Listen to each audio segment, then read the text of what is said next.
Bonjour à tous et bienvenue sur notre chaîne dédiée au développement personnel et à la croissance personnelle.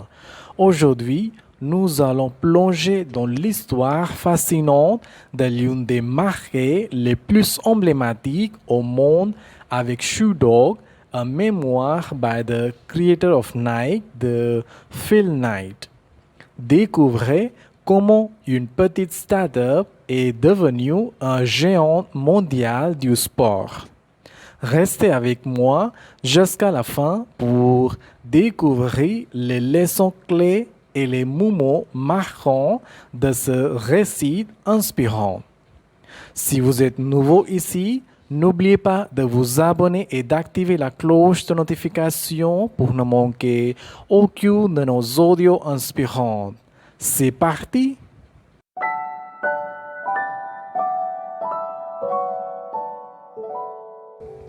Chapitre 1.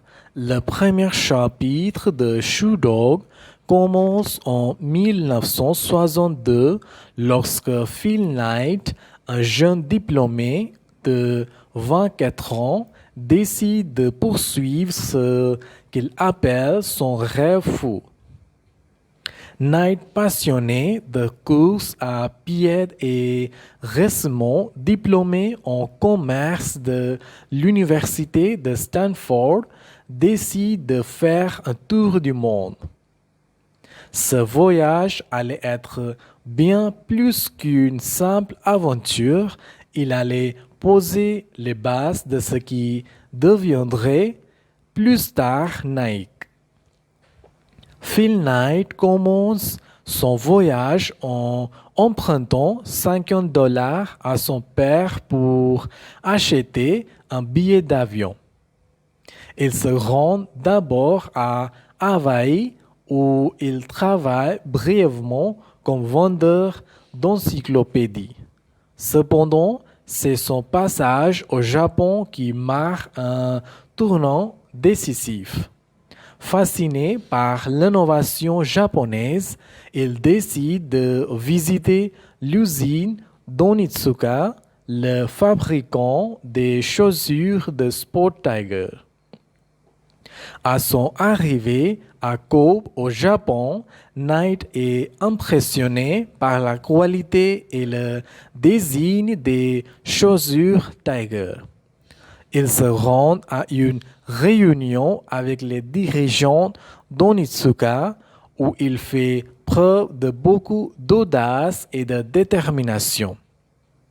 Lors de cette rencontre, il présente une idée audacieuse: importer les chaussures Tiger aux États-Unis.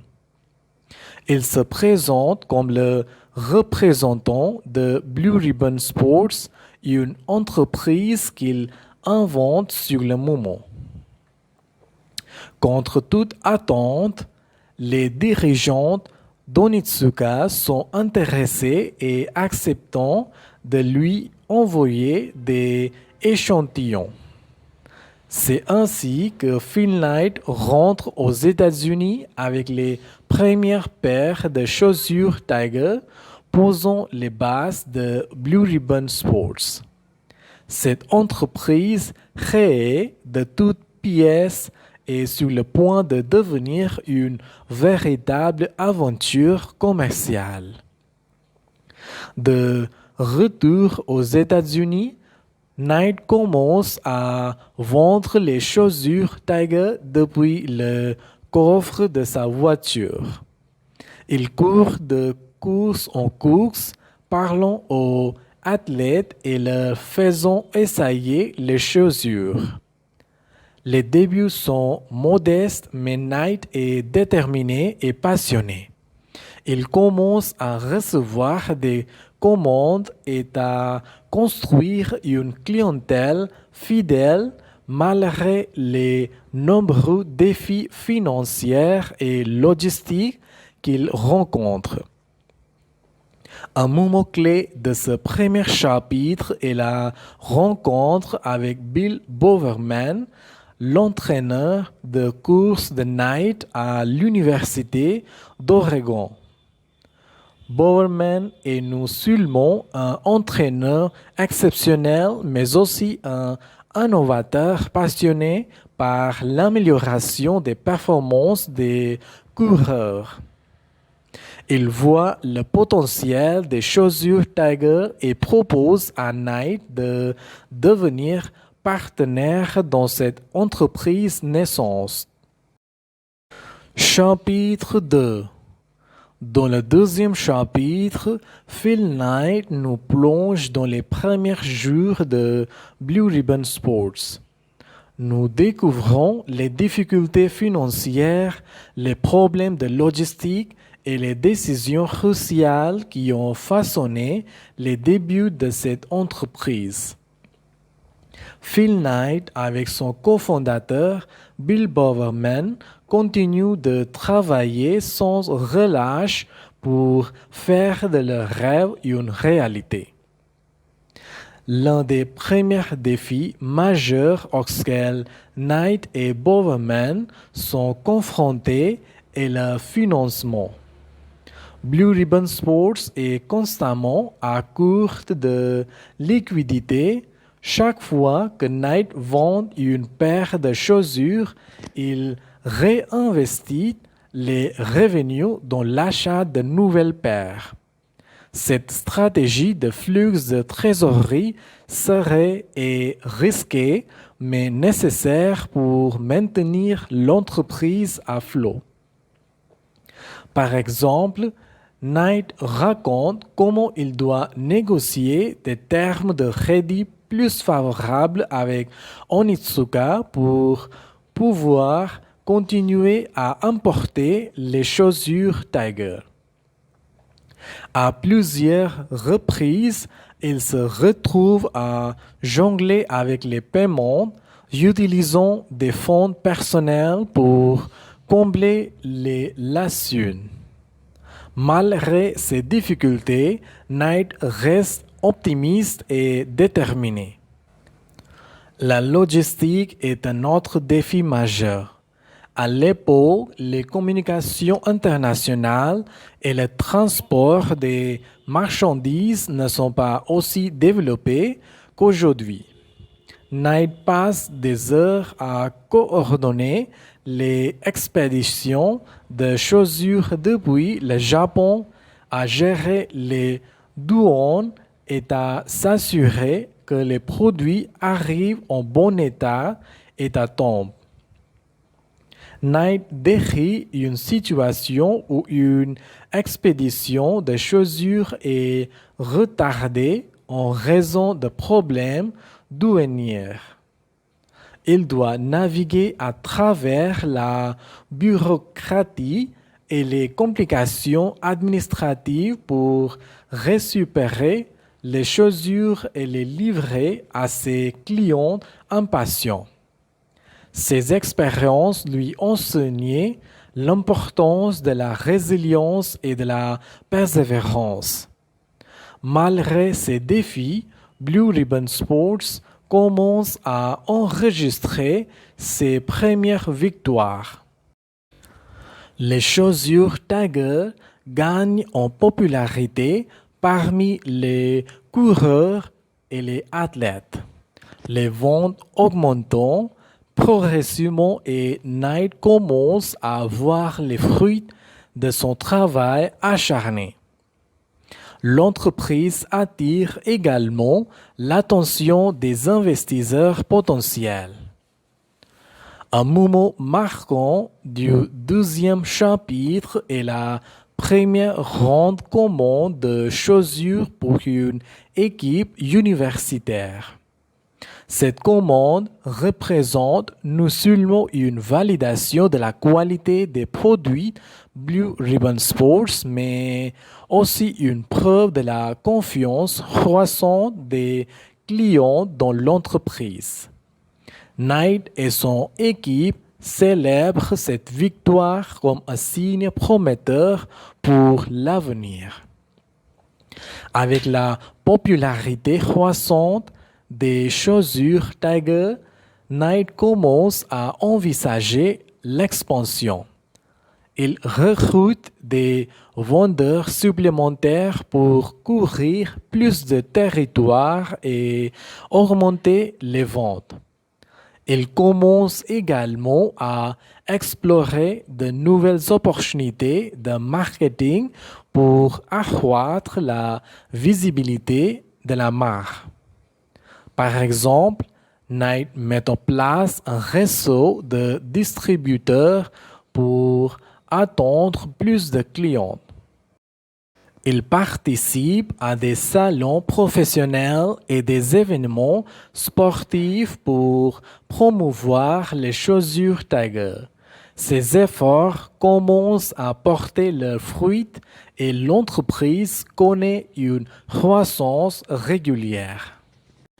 Chapitre 3.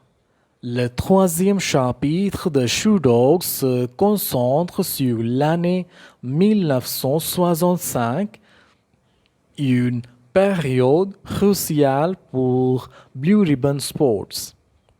Phil Knight et son cofondateur Bill Bowerman continuent de développer leur entreprise malgré les obstacles financiers et logistiques.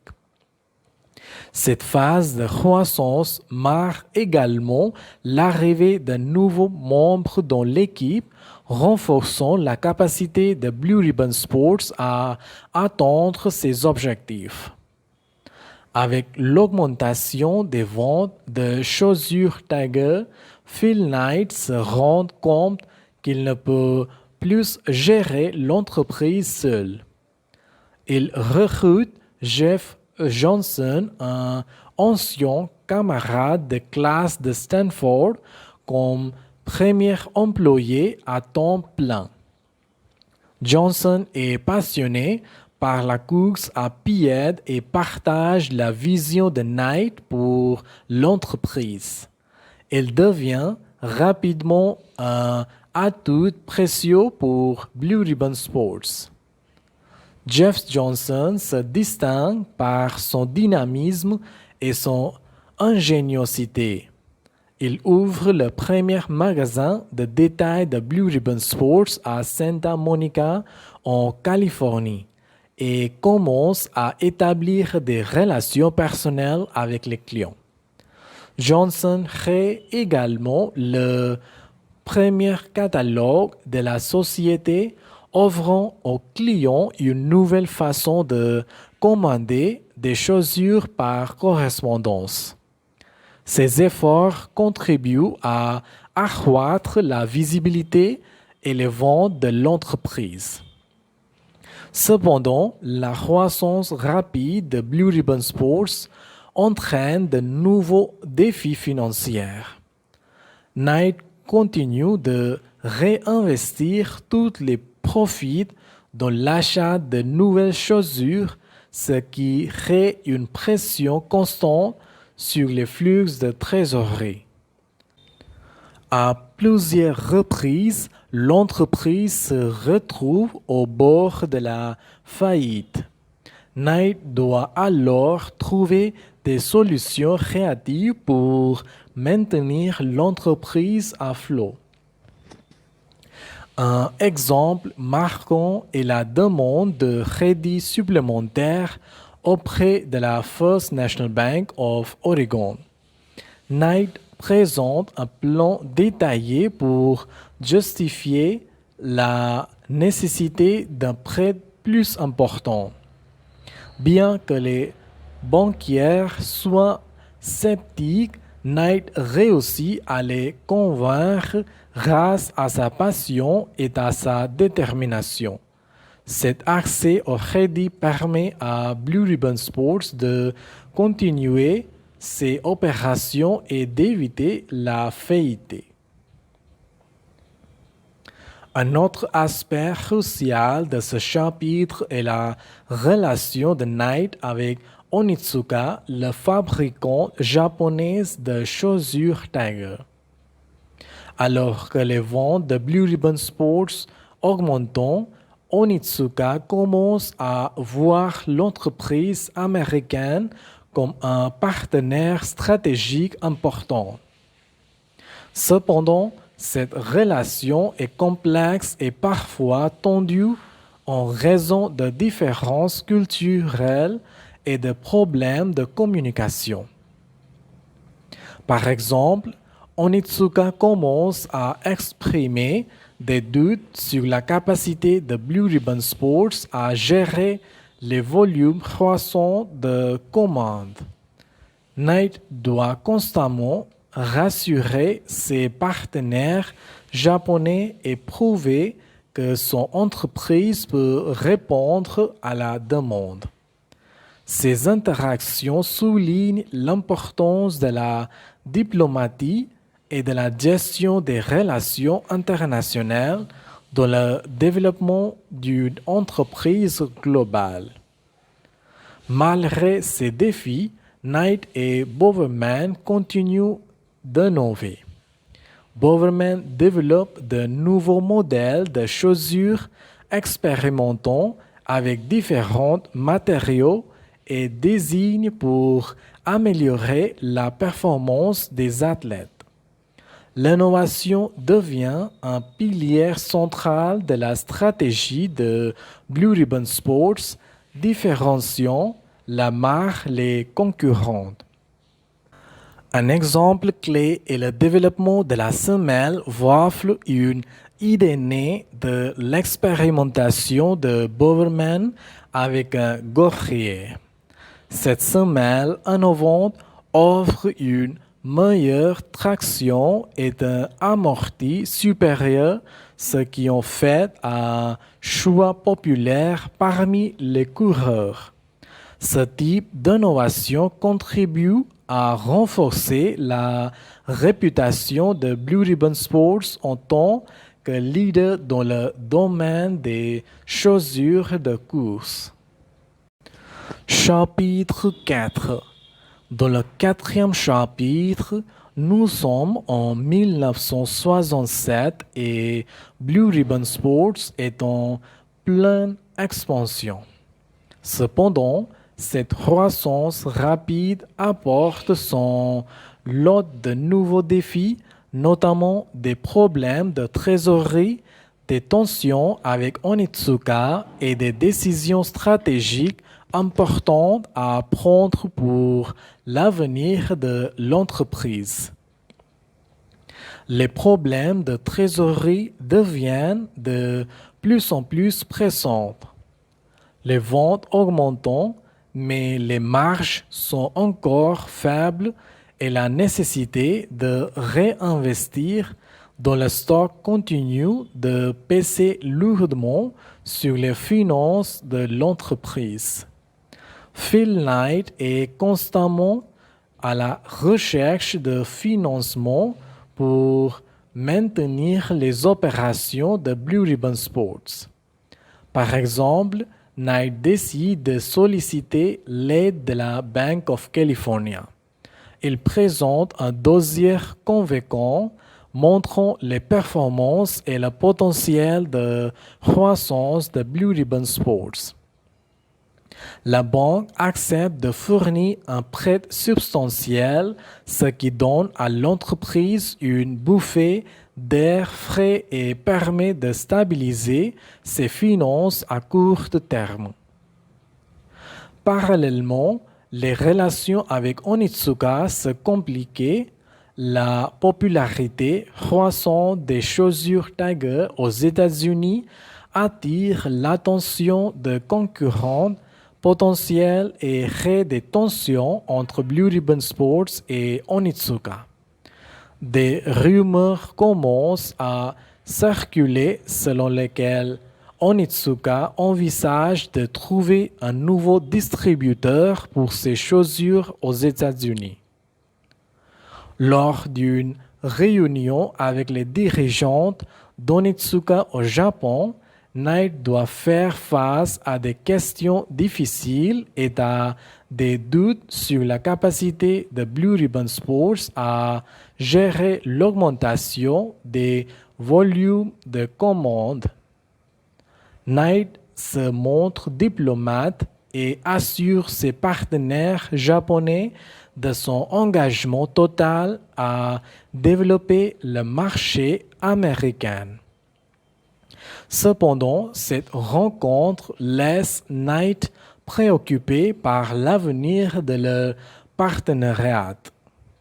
Face à ces incertitudes, Knight commence à envisager des alternatives pour assurer l'avenir de son entreprise. L'une des décisions stratégiques majeures est de commencer à développer une marque propre indépendante d'Onitsuka. Cette réflexion marque le début de ce qui deviendra plus tard Nike. Knight et son équipe commencent à explorer des idées pour leur propre ligne de chaussures.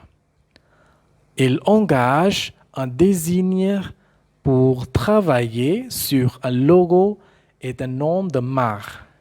Après plusieurs propositions, ils choisissent finalement le nom Nike, inspiré de la déesse grecque de la victoire.